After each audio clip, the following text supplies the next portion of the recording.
Oke, assalamualaikum warahmatullahi wabarakatuh. Berjumpa lagi dengan saya Papa Ceng. Saat ini saya akan berbincang-bincang dengan salah satu warga negara Indonesia. Profesi dia sekarang adalah seorang petani. Dulunya dia mantan kabid di salah satu dinas Lamongan.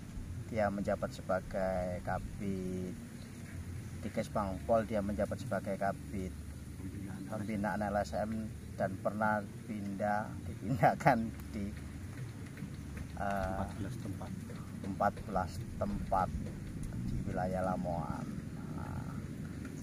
Oke, saya akan berbincang bersama Bapak Sulikan saat ini di samping saya. Halo Pak Sulikan, ini saya mau bertanya, Bapak sebagai petani, ini pertanyaan dari wacana Jokowi ingin generasi muda tertarik menjadi petani. Nah, Bapak kan sebagai petani, pandangan Bapak untuk generasi muda agar menjadi petani yang baik itu bagaimana? Begini, program Pak Jokowi memang bagus. Akan tetapi kalau nggak dibentuk istilah kelompok capir, setiap petani, tiap anak muda nggak mungkin berjalan. Nah, dinas-dinas pertanian itu mestinya masuk ke desa-desa membina.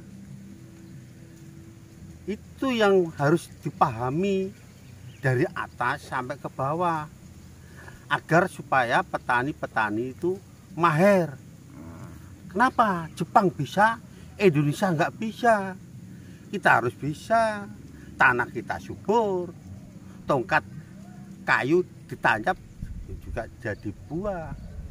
Apalagi kenapa nggak bisa? Karena dari atas nggak pernah membina. Pertanyaan berikutnya Pak Sulikan, gimana giat pemerintah agar supaya pemuda-pemuda Indonesia ini giat untuk bertani? Nah, giatnya pemuda ini harus ada suatu rangsangan. Tanpa ada rangsangan dari atas ke bawah, lah pemuda-pemuda sekarang itu malas untuk bertani. Itu loh masalahnya. Kalau ini ada rangsangan dari atas ke anak muda, aku yakin kok Indonesia akan lebih baik. Oke, itu. Pertanyaan selanjutnya Pak, dalam 2020 sektor pertanian ini cuma tumbuh positif 1,75%. Lah, pandangan Bapak sebagai petani, usaha-usaha apa yang harus dilakukan pemerintah untuk meningkatkan tidak hanya 1,7% di sektor pertanian? Monggo Bapak jawab. Nah, ini loh kendala.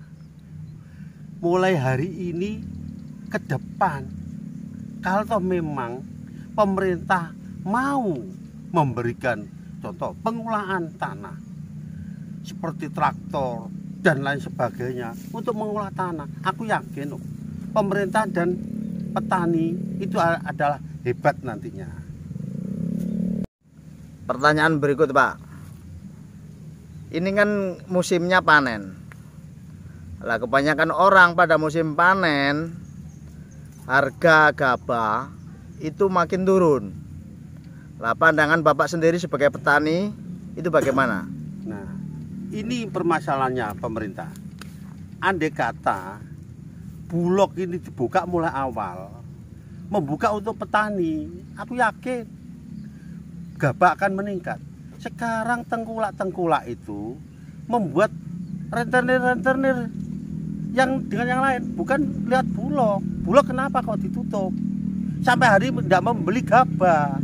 Nah, inilah permasalahannya, gabah hancur. Oke, selanjutnya pertanyaan terakhir, Bapak sebagai petani pesan apa yang harus disampaikan kepada pemerintah saat ini agar supaya pertumbuhan pertanian semakin maju dan dari kalangan muda biar giat untuk menjadi petani? Alhamdulillah, kalau pemerintah pusat itu bekerja sama dengan provinsi. Nah, provinsi bekerja sama dengan kabupaten, kabupaten bekerja sama di tingkat kecamatan, khususnya dinas pertanian, mau memberikan solusi dan dampak-dampak petani-petani yang nggak bisa maju. Diadakan suatu kelompok capir, pertemuan antar petani, cara mupuk, cara memberikan bibit, cara memberikan dan lain-lain sebagainya, agar supaya petani bisa maju. Kalau tanpa ada pusat, provinsi, kabupaten, dan kecamatan, nggak mungkin bisa maju. Inilah harus ada suatu pembinaannya khusus. Orang tani sekarang itu males, banyak yang ke kota, jualan tahu tek, tahu campur, tetek bengek, tapi petaninya nggak diurusi. Padahal tanah kita subur, diolah. Karena dinas pertanian aja nggak pernah memberikan solusi, memberikan pembinaan pada petani-petani. Itu yang harus dipahami.